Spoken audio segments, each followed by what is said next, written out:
And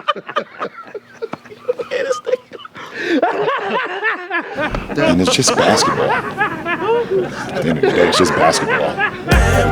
Like and subscribe on the way in the door, my people. I hope you all are having a truly, truly fantastic day today. Fanboys, fanboys, fanboys. LeBron James fanboys. Fanboys, fanboys, fanboys. We hope your day is going completely terrible for everyone else who are fans of any other player. We hope your day is going well. Welcome back to Fanboy Friday. You see, the title of the video today is Maybe It's Not LeBron James' Fault. The NBA sucks. But before we go on, let me make it clear that it is absolutely partially LeBron James' fault. There's no way around it. It is absolutely partially LeBron James' fault. But today I want to talk about something. So I spent a long time yesterday trying to get a clear-cut answer as to what services I need to watch all the NBA games for the 25-26 season. And I could not come up with a clear and definitive answer. Now, it is highly probable that I will not watch even half of the games next season, but Michael Jordan will be returning to do some commentating, and I am very interested in that. So who knows? But just in all likelihood, I probably won't be watching all the games. But I was just curious that if I was going to watch all of the games, what would I need? What services would I need to do so? And I could not come up with a clear-cut answer. The only answers I could come up with is that you will need multiple services and that you will need even more services than you needed last year. Because I guess Amazon Prime is now part of the deal, and Peacock is now part of the deal, to which they have exclusive games that you won't be able to get anywhere else. So this got me thinking. You know, we talk a lot about the modern NBA players disrespecting the game, not having any sense of duty, obligation to the fans, for supporting the product that allows them to make so much money. And we give the players a lot of flack, as they should get, because we hear the things that come out of their mouth. We see the way they conduct themselves. So again, they absolutely deserve a huge portion of the blame. But who else deserves a huge portion, if not more, is the people who control the NBA themselves. Because normally the attitude that flows through a company comes from the top. And if the people at the top only care about making money, well, then that is going to trickle down into the attitude of the employees. Or I should say more so, that if the people at the top don't care about the product, that's probably the better way to put it. If they don't care about the quality of the product, that is definitely going to trickle down to the employees. So there are a couple of things that I believe happened that got us to this state that we are in. The first thing that happened is Michael Jordan retiring. When Michael Jordan retired, I believe the NBA was desperate to find someone else that could carry the NBA in the same way that Michael Jordan did, that could provide the same excitement and interest and profit that Michael Jordan provided for the NBA. And I've said this many times, the NBA dropped the ball miserably because that is not something that could be created. But they decided they were going to try to manufacture something that happened organically. Michael Jordan was the right person born at the right time, and got put through the right circumstances in the NBA to become who he was. In other words, Michael Jordan entered the NBA with his personality, which is a never say die, never give up kind of attitude, hard worker, and he entered the NBA at a time where you still had to grind it out, at a time where there were obstacles in the NBA to overcome. And through going through those obstacles, going through the fire, it made someone who was already arguably maybe the best player we had ever seen, it forged him into the greatest player because he became invincible after going through the Detroit Pistons. That built his toughness and his leadership to a degree that was simply untouchable. But when Michael Jordan retired, what the NBA decided to do was make it appear that the game was just as good. So they said, hey, let's start changing the rules so that players can get to the basket easier, so that they can look Jordan-like. Let's look for the next person who's close enough to Michael Jordan that if we bend the rules to make it a little easier, we can manufacture this person. And obviously this person inevitably ended up being the duck, the deer, the leader of the 4 and 6 kingdom, LeBron James. And, it is clear that LeBron James is nothing like Michael Jordan, but... Get out of here, LeBron. Go back to LA. Don't come to New York with that Boo! Boo! Boo! LeBron! LeBron! You never beat Jordan. You never beat Jordan, my Oh, Kobe! You bum. Oh, Kobe! You bum. Get out of here! To be more specific and honest, LeBron James is nothing like any of the previous greats in any kind of way possible. He's not them on a toughness level, on a leadership level, on a professionalism level, on a skill level. LeBron James is not that. So that was the first mistake that the NBA made, was thinking that they could manufacture the next Michael Jordan. Because like I said, the NBA was desperate, and the desperation is kind of understandable, except for the fact that you didn't sit down and think about why Jordan was who he was and what it took to create that. But the desperation was kind of understandable for the simple fact that the ratings indeed dropped severely when Michael Jordan retired, and that was to be expected. And for you LeBron James fanboys out there, the ratings have never returned to what they were when Michael Jordan was playing. They never returned to that. It has been different times since where the ratings were pretty good, but the ratings were at an all-time high, especially during Jordan's second three-peat.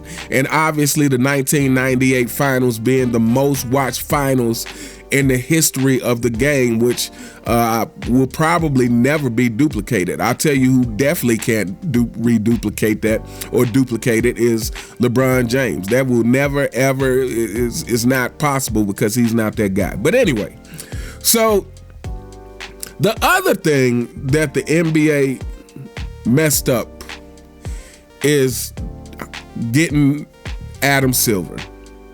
Now, part of what we're going through is David Stern's fault as well. You got to remember, David Stern didn't retire to 2014, I believe. He didn't retire to 2014, so he was still around when the NBA was allowing LeBron James to go to Miami and all that ridiculous stuff. David Stern was still here. But when David Stern retired and Adam Silver took over, what I believe happened is we went from a person who was desperate to recreate what Michael Jordan was to a person who only cared about the money. So Adam Silver's approach to the game is much like LeBron James. They only care about the money. So everything Adam Silver has done has not been about the fans, not been about the game, but it's been about the money. And I think this year, more than anything, represents that. As you all know, I think it was last year they signed the biggest TV deal they had. I can't remember how many billions of dollars it was, but it was a huge TV deal.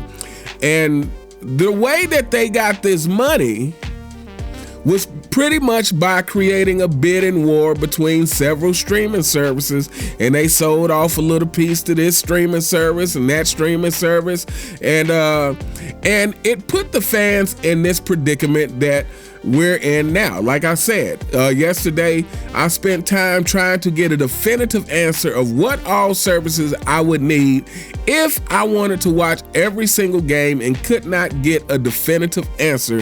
The only thing I know is you can't watch them all in 1 or 2 or 3 places. You're going to need several streaming services to watch all of the games. And this shows that the leadership at the top, Adam Silver, does not care about the fans of the game. He is only interested in getting as much money as he possibly can from the fans. And so instead of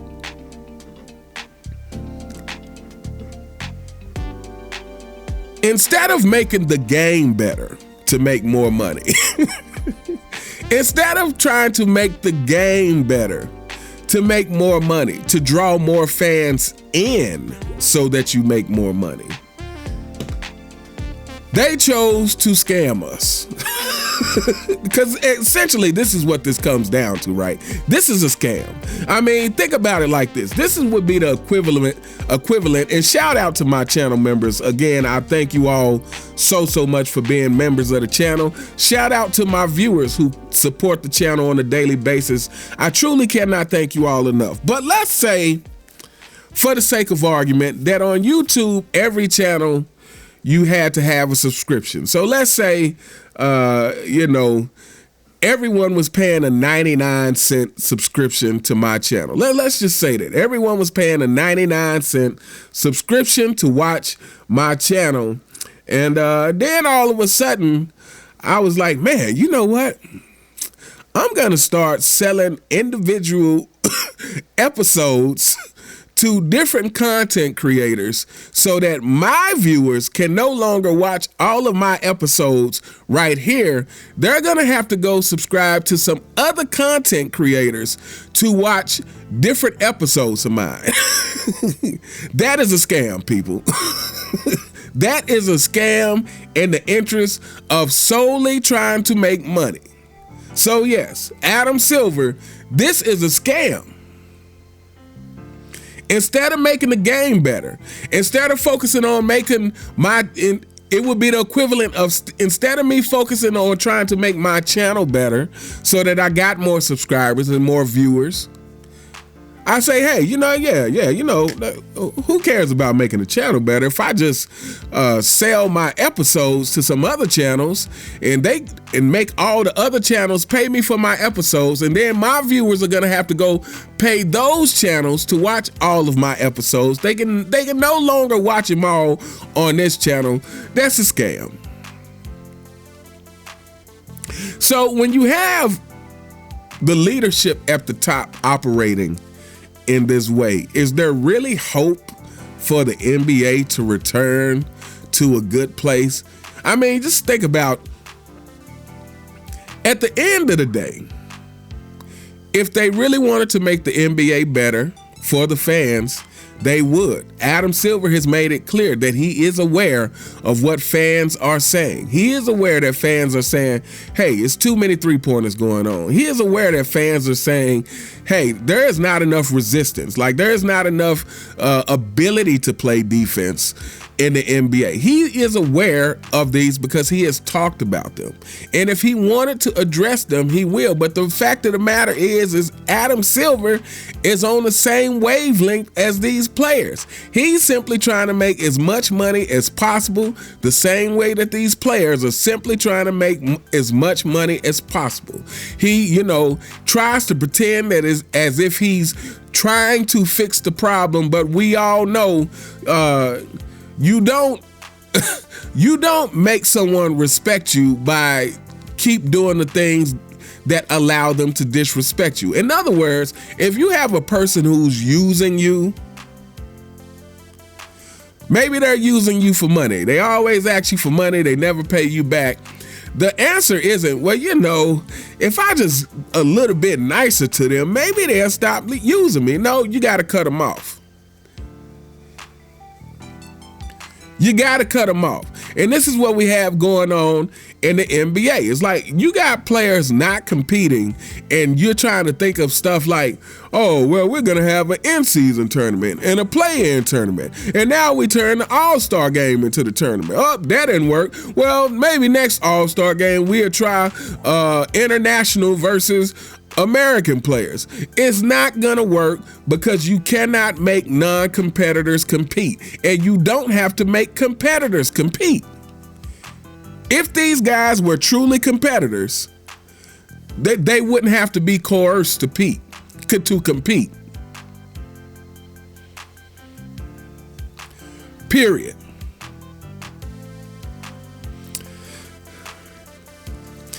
But anyway, we're gonna hold up here, people. Let me know what you guys think in the comments.